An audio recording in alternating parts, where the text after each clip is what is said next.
ಪ್ರತಿಷ್ಠಿತ ಹೋಂಡಾ ಶೋರೂಮ್ನಿಂದ ದೋಖಾ, ರೊಚ್ಚಿಗೆದ್ದ ಯುವಕ.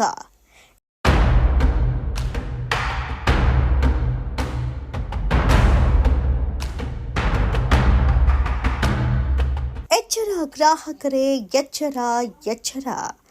ಬೈಕ್ ನೀವು ದುಡ್ಡು ಕೊಟ್ಟು ಖರೀದಿ ಮಾಡಿರಬಹುದು, ಆದರೆ ನಿಮಗೂ ತಿಳಿಯದಂತೆ ಬೈಕ್ ಮೇಲೆ ಸಾಲ ಮಾಡಿರ್ತಾರೆ. ಹುಷಾರ್.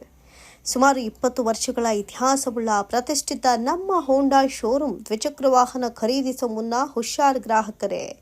ಅದೇನು ಸ್ಟೋರಿ ಅಂತೀರಾ? ಇಲ್ಲಿದೆ ನೋಡಿ ಅಸಲಿ ಕಹಾನಿ. ಬಾಗೇಪಲ್ಲಿ ಪಟ್ಟಣದ ಕಾರ್ಪೊರೇಷನ್ ಬ್ಯಾಂಕ್ ಬಳಿ ಇರುವ ನಮ್ಮ ಹೋಂಡಾ ಶೋರೂಮ್ನಲ್ಲಿ ಪಟ್ಟಣದ ನಿವಾಸಿ ನಾರಾಯಣ ಸ್ವಾಮಿ ಎಂಬುವವರು ಕಳೆದ 2019ರಲ್ಲಿ 95,000 ಫುಲ್ ಕ್ಯಾಶ್ ಕೊಟ್ಟು ಹೋಂಡಾ ಆಕ್ಟಿವಾ ಬೈಕನ್ನು ಖರೀದಿ ಮಾಡಿರ್ತಾರೆ. 5 ವರ್ಷಗಳ ನಂತರ ತನ್ನ ಮಗಳಿಗೆ ಬೈಕ್ ನೀಡಿ ಆರ್ಟಿಒ ಕಚೇರಿಯಲ್ಲಿ ಆರ್ಸಿ ಬದಲಾವಣೆ ಮಾಡಲು ಮುಂದಾದಾಗ ಅಧಿಕಾರಿಗಳು ಲೋನ್ ಇರೋ ಕಾರಣ ಆರ್ಸಿ ಬದಲಾವಣೆ ಮಾಡೋದಕ್ಕೆ ಸಾಧ್ಯವಿಲ್ಲ ಅಂತ ತಿಳಿಸಿರ್ತಾರೆ. ಇದರಿಂದ ದಂಗಾದ ಮಾಲೀಕರು, ನಾವು ಯಾವುದೇ ಲೋನ್ ಪಡೆದು ಬೈಕ್ ಪರ್ಚೇಸ್ ಮಾಡಿಲ್ಲ, ಫುಲ್ ಕ್ಯಾಶ್ ಕೊಟ್ಟು ಖರೀದಿ ಮಾಡಿದ್ದೀವಿ ಅಂತ ಹೇಳಿದ್ದಾರೆ.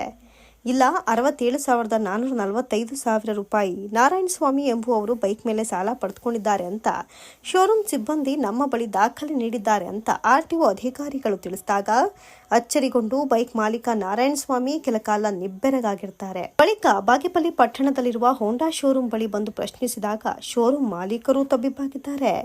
ಸಬೂಬುಗಳನ್ನು ಹೇಳಲು ಪ್ರಯತ್ನಿಸಿದ್ದಾರೆ. ಇದನ್ನ ಕೇಳದ ಬೈಕ್ ಮಾಲೀಕ ನಾರಾಯಣ ಸ್ವಾಮಿ ಹಾಗೂ ಮಗ ಮಧು ತಮಗೆ ಆದ ಅನ್ಯಾಯವನ್ನು ಸರಿಪಡಿಸಲು ಕೇಳಿಕೊಂಡಿದ್ದಾರೆ. 2-3 ದಿನಗಳಲ್ಲಿ ಸರಿಪಡಿಸೋದಾಗಿ ಹೇಳಿ ಕಳಿಸಿದ್ದ ಶೋರೂಮ್ ಮಾಲೀಕರು ಹಾಗೂ ಸಿಬ್ಬಂದಿ 2-3 ತಿಂಗಳಾದರೂ ಯಾವುದೇ ರೀತಿಯ ಸರಿಪಡಿಸುವ ಕೆಲಸವನ್ನ ಮಾಡದೆ ನಿರ್ಲಕ್ಷ್ಯ ತೋರಿದ್ದಾರೆ. ಬದಲಿಗೆ ನಾವು ಏನು ತಪ್ಪೇ ಮಾಡಿಲ್ಲ ಅನ್ನೋ ರೀತಿಯಲ್ಲಿ ಸುಮ್ಮನಿದ್ದು ಬಿಟ್ಟಿದ್ದಾರೆ. ಇದರಿಂದ ರೊಚ್ಚಿಗೆದ್ದ ಬೈಕ್ ಮಾಲೀಕ ಮಗ ಮಧು, ನಮಗೆ ಆದ ಅನ್ಯಾಯ ಮತ್ತು ಯಾವ ಗ್ರಾಹಕರಿಗೂ ಈ ರೀತಿ ಆಗಬಾರ್ದು ಅಂತ ಪೊಲೀಸ್ ಠಾಣೆಗೆ ದೂರು ನೀಡಿ ಮಾಧ್ಯಮಗಳ ಮುಂದೆ ಹೋಂಡಾ ಶೋರೂಮ್ ವಿರುದ್ಧ ಗಂಭೀರ ಆರೋಪವನ್ನು ಮಾಡಿದ್ದಾರೆ. ಇದರಿಂದ ಶೋರೂಮ್ ಮಾಲೀಕರಿಂದ ಈ ಘಟನೆಗೆ ಸಂಬಂಧಪಟ್ಟಂತೆ ಯಾವ ಪ್ರತ್ಯುತ್ತರ ನೀಡ್ತಾರೋ ಕಾದು ನೋಡಬೇಕಿದೆ. ಏನೇ ಆಗಲಿ, ಶೋರೂಮ್ ಮಾಲೀಕರು ತಮ್ಮ ಗ್ರಾಹಕರಿಗೆ ಈ ರೀತಿಯಲ್ಲೂ ಮೋಸ ಮಾಡ್ತಾರೆ ಅಂತ ಈ ಘಟನೆ ಬಂದ ಬಳಿಕ ತಿಳಿದು ಬಂದಿದೆ. ಇದಕ್ಕೆ ಹೇಳಿದ್ದು ಎಚ್ಚರ ಗ್ರಾಹಕರೇ, ಎಚ್ಚರ ಅಂತ. Bureau report, MNS news Kannada, Bagepalli.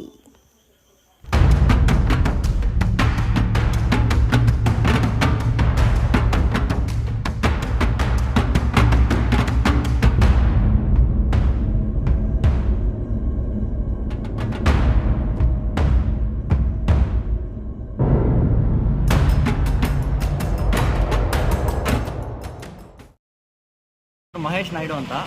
ನಾನು ಕರ್ನಾಟಕ ನಾಟಿ ಮನೆ ರೆಸ್ಟೋರೆಂಟ್ ಓನರು. ಸೊ ನಮ್ಮ ಹೋಂಡಾ ಶೋರೂಮಲ್ಲಿ ಒಂದು ಆ್ಯಕ್ಟಿವ್ 6G ಬ್ಲ್ಯಾಕ್ ಕಲರ್ ಒಂದು ನಾವು ಪರ್ಚೇಸ್ ಮಾಡಿದ್ವಿ. ಯಾವಾಗ? ಸೊ 2019ಅಲ್ಲಿ ಪರ್ಚೇಸ್ ಮಾಡಿದಾಗ ತೊಗೊಂಡು ಫುಲ್ ಕ್ಯಾಶ್ ಕಟ್ಟಿದ್ವಿ. ಫುಲ್ ಕ್ಯಾಶ್ ಕಟ್ಬಿಟ್ಟು ನಾವು ತೊಗೊಂಡು ಬಂದ್ವಿ ಡೆಲಿವರಿ ಎಲ್ಲ. ರೀಸೆಂಟಾಗೆ ನಾವು ಅದು ನಮ್ಮ ಅಪ್ಪನ ಹೆಸರು ತೊಗೊಂಡಿರೋ RC. ಸೊ ನನ್ನ ತಂಗಿ ಹೆಸರಲ್ಲಿ ಟ್ರಾನ್ಸ್ಫರ್ ಮಾಡಬೇಕು ಅಂತ ನಾವು ಡಿಸೈಡ್ ಮಾಡಿದ್ವಿ. RC ಟ್ರಾನ್ಸ್ಫರ್ ಮಾಡಬೇಕಾದ್ರೆ ನಮಗೆ ಅಬ್ಜೆಕ್ಷನ್ ಬಂತು, ನಿಮ್ಮದು ಲೋನ್ ಇದೆ, RC ಟ್ರಾನ್ಸ್ಫರ್ ಆಗಲ್ಲ ಅಂತ. ಅದೆಂಗೆ ನಾವು ಫುಲ್ ಕ್ಯಾಶ್ ಕಟ್ಟಿರೋದು ಹೆಂಗೆ ನಿಮಗೆ ಲೋನ್ ಬರುತ್ತೆ ಅಂತ ನಾವು ಬಂದು ವಿಚಾರಿಸಿದಾಗ ಶೋರೂಮಲ್ಲಿ ಅವರು ಈ ಥರ ಬೈ ಮಿಸ್ಟೇಕೋ ಇಲ್ಲಾಂದರೆ ಪರ್ಸ್ನಲಿ ತುಂಬ ಫ್ರಾಡ್ ಆಗಿದೆ. ಇಲ್ಲಿ ಹಳೆ ಸೇಲ್ಸ್ ಮ್ಯಾನೇಜರ್ ಇದ್ದಾರೆ, ಅವರು ತುಂಬ ಫ್ರಾಡ್ ಆಗಿದೆ. ಅವ್ರು ಇದ್ದಾರಾ ಇಲ್ವಾ, ಬೇರೆ ಕಡೆ ಹೋಗಿದ್ದಾರಾ ಗೊತ್ತಿಲ್ಲ. ಇದಕ್ಕೆ ಕಂಪನಿಗೂ ಗೊತ್ತು, ಅವ್ರು ಆ್ಯಕ್ಷನ್ ತೊಗೊಂಡಿಲ್ಲ. ಸೊ ಮೇಯ್ನ್ ಚಿಕ್ಕಬಳ್ಳಾಪುರ ಬ್ರಾಂಚಿಂದ ಇದೆಲ್ಲ ಡೆಲಿವರಿ ಆಗ್ತಿರೋದು. ಆ ಚಿಕ್ಕಬಳ್ಳಾಪುರ ಮೇಯ್ನ್ ಬ್ರಾಂಚ್ ಓನರು ಮತ್ತು ಮ್ಯಾನೇಜರು ಏನೂ ರೆಸ್ಪಾಂಡ್ ಮಾಡಲ್ಲ. ಅವರಿಬ್ಬರಿಗೂ ಸ್ವಲ್ಪ ಜವಾಬ್ದಾರಿನೂ ಇಲ್ಲ, ಏನೂ ಇಲ್ಲ. ಸುಮ್ಮನೆ ನಡೆಸ್ತಾ ಇದ್ದಾರೆ ಶೋರೂಮ್ ಅಷ್ಟೇ, ದುಡ್ಡು ತೊಗೊಂಡು. ಅಷ್ಟು ಬಿಟ್ಟರೆ ಏನೂ ಇಲ್ಲ. ಇಲ್ಲಿ ನಿಮ್ಗೆ ಗೊತ್ತಿಲ್ಲದೆ ಲೋನ್ ನಮ್ಗೆ ಗೊತ್ತಿಲ್ಲ. RC ಟ್ರಾನ್ಸ್ಫರ್ ಮಾಡೋವರೆಗೂ ಈ ಥರ ಲೋನ್ ಇದೆ ಅಂತ ಯಾರಿಗೂ ಗೊತ್ತಿಲ್ಲ. ಎಷ್ಟು ಮಾಡ್ಕೊಂಡಿದೆ? ಒಂದು 65-70 ಸಾವಿರ ಮೇಲೇ ಲೋನ್ ಆಗಿದೆ ಅದು. ಓಕೆನಾ? ಈ ಥರ ನನ್ನ ಗಾಡಿ ಒಂದೇ ಆಗಿಲ್ಲ. ನಿಮ್ಗೆ ನಾನು ಹೇಳ್ತಿರೋದು ಜನಗಳಿಗೆ ಏನಂದರೆ, ನಿಮ್ಮದು ಗಾಡಿ RC ಟ್ರಾನ್ಸ್ಫರ್ ನಿಮ್ಮ ಫ್ಯಾಮಿಲಿಯಲ್ಲಿ ಒಬ್ಬರಿಗೆ ಟ್ರಾನ್ಸ್ಫರ್ ಮಾಡಿ ಚೆಕ್ ಮಾಡ್ಕೊಳ್ಳಿ. ಆವಾಗ ನಿಮ್ಮದು ಲೋನ್ ಆಗಿದೆಯಾ ಇಲ್ವಾ ಅಂತ ಓಪನ್ ಆಗಿ ಗೊತ್ತಾಗ್ಬಿಡುತ್ತೆ. ಇಲ್ಲ ಅಂದರೆ ಇದು ಕಂಪ್ಲೀಟ್ ಫ್ರಾಡು. ಹೋಂಡಾ ಶೋರೂಮ್ ನಡೀತಾ ಇರೋದು ಫ್ರಾಡ್. ಇದು ಬಿಗ್ಗೆಸ್ಟ್ ಫ್ರಾಡ್ ಇದು. ಯಾಕಂದರೆ ಹೋಂಡಾ ಶೋರೂಮ್ ಅನ್ನೋ ಚಿಕ್ಕ ಕಂಪನಿ ಅಲ್ಲ, it is A national company. ಅರ್ಥ ಆಯ್ತಾ? ಒಂದ್ಸಲಿ ಹೋಗಿ ಚೆಕ್ ಮಾಡ್ಕೊಳ್ಳಿ, RC ಟ್ರಾನ್ಸ್ಫರ್ ಮಾಡಿಸ್ಕೊಂಡು ನಿಮ್ಮ ಫ್ಯಾಮಿಲಿ ಎಲ್ಲ ಚೆಕ್ ಮಾಡ್ಕೊಳ್ಳಿ. ಆವಾಗ ನಿಮ್ಗೆ ಗೊತ್ತಾಗ್ಬಿಡುತ್ತೆ ಮ್ಯಾಟ್ರ್ ಏನು ಅಂತ. ಲೋನ್ ಎಲ್ಲ ಹಂಗೆ ಇದೆಯಾ? ಲೋನ್ ಹಂಗೆ ಇದೆ, ಏನು ಕ್ಲಿಯರ್ ಆಗಿಲ್ಲ. ಇಂಡಸ್ಇಂಡ್ ಬ್ಯಾಂಕ್ ಅಂತ ಅವರು ಅಲ್ಲಿಂದ ಲೋನ್ ತೊಗೊಂಡಿರೋದು. ಆ ಬ್ಯಾಂಕ್ ಅವರು ಏನೋ ರೆಸ್ಪಾಂಡ್ ಮಾಡಲ್ಲ. ಅವ್ರಿಗೂ ಟೈಅಪ್ ಇದೆ. ಅದಂಗೆ ಇರ್ರೆಸ್ಪಾನ್ಸಿಬಲ್ ಇರ್ತಾರೆ ಅವರು. ಆ ಬ್ಯಾಂಕ್ಗೂ ಇವ್ರಿಗೇನು ಸಂಬಂಧ ಇಲ್ಲ ಅಂದರೆ ಮತ್ತೆ ನೀವೇನಕ್ಕೆ ಆ ಬ್ಯಾಂಕಿಗೆ ರೆಸ್ಪಾಂಡ್ ಮಾಡಿದ್ರೆ? ನೀವು ಕೇಳಿದಾಗ ಏನಂದ್ರೆ ಇವರು ಮಾಡ್ಕೊಡ್ತೀವಿ, ಚೇಂಜ್ ಮಾಡ್ಕೊಡ್ತೀವಿ. ಏನೋ ನಮ್ಮ ಕಡೆ ತಪ್ಪ ಆಯಿತು, ನಾವು ಆಕ್ಸೆಪ್ಟ್ ಮಾಡಿದ್ವಿ, ಏನೋ ಬೈ ಮಿಸ್ಟೇಕ್ ಆಗಿರುತ್ತೆ ಅಂತ. ಒಂದು 10 ದಿನ ಆಯಿತು, 20 ದಿನ ಆಯಿತು, 30 ದಿನ ಆಯಿತು, ಏನು ಎಷ್ಟು ತಿಂಗಳು ಅಂತ ವೆಯ್ಟ್ ಮಾಡೋದು? ಇಷ್ಟು ರೆಸ್ಪಾನ್ಸಿಬಲ್ ನಡೀತಾ ಇದೆ ಇಲ್ಲಿ. ಒಂದು ಕಾಮನ್ ಸೆನ್ಸ್ ಬೇಡವಾ? ಹೋಂಡಾ ಶೋರೂಮ್ ನಡೀತಾ ಇರೋದು ಫ್ರಾಡ್ ಇದು. ಹೋಂಡಾ ಶೋರೂಮ್ ಇನ್ಚಾರ್ಜ್ ಆಗಲಿ ಕಂಪ್ಲೀಟ್ ಯಾರೇ ಫ್ರಾಂಚೈಸಿ ಕೊಟ್ಟರು ಇಲ್ಲಿ ಬರಬೇಕು, ಕಂಪ್ಲೀಟ್ ಆಗಿ ಇಲ್ಲಿ ಏನಿದೆ ಅದು ಕ್ಲಿಯರ್ ಮಾಡಬೇಕು ಅಷ್ಟೇ. ನೀವು ಪೊಲೀಸ್ಗೆ ಕಾಂಟ್ಯಾಕ್ಟ್ ಮಾಡ್ಬೋದಲ್ಲ? ನಾವು ಆಲ್ರೆಡಿ ಇನ್ಚಾರ್ಜ್ ಮಾಡಿದ್ವಿ, ಇನ್ಫಾರ್ಮ್ ಮಾಡಿ ನಾನು ಏನು ಸ್ಟೇಟ್ಮೆಂಟ್ ಕೊಟ್ಟಿದ್ದೀನಿ, ಕಂಪ್ಲೇಂಟ್ ಕೊಟ್ಟಿದ್ದೀನಿ. ಅವ್ರು ಆಲ್ರೆಡಿ ಕರೆಸಿ ಮಾತಾಡಿದ್ದಾರೆ, ಅವ್ರ ಮುಂದೆ ಅವರು ಹೇಳಿದ್ದಾರೆ ಕ್ಲಿಯರ್ ಮಾಡ್ಕೊಡ್ತೀವಿ ಅಂತ. ಇಲ್ಲಿವರೆಗೂ ಏನೂ ರೆಸ್ಪಾಂಡ್ ಇಲ್ಲ. ಇದು 2 ತಿಂಗಳ ಹಿಂದೆ ನಡೆದಿರೋದು, ಇಲ್ಲಿವರೆಗೂ ಏನೂ ರೆಸ್ಪಾನ್ಸ್ ಇಲ್ಲ.